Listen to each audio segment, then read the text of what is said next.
Organic বা প্রাকৃতিক চাষ পদ্ধতি এখানে দেখতে পাচ্ছেন। কিছুটা জায়গায় হলুদ চাষ করা হয়েছে, তারপরে এখানেই করা হয়েছে পাট শাক, তার পাশেই রয়েছে রসুন, রসুনের পাশে দেওয়া রয়েছে আলু, আর এই আলুর পাশেই দেওয়া রয়েছে সর্ষে এবং কিছুটা জায়গায় ঢেমসি, শতভাগ কেমিক্যাল মুক্ত।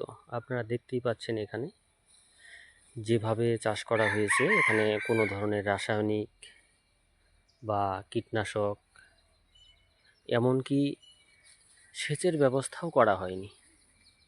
আমরা সামান্য জমিতে এইভাবে যদি চাষ করে নিজেদের খাদ্যের চাহিদা পূরণ করতে পারি, তাহলে খুব ভালো হয়।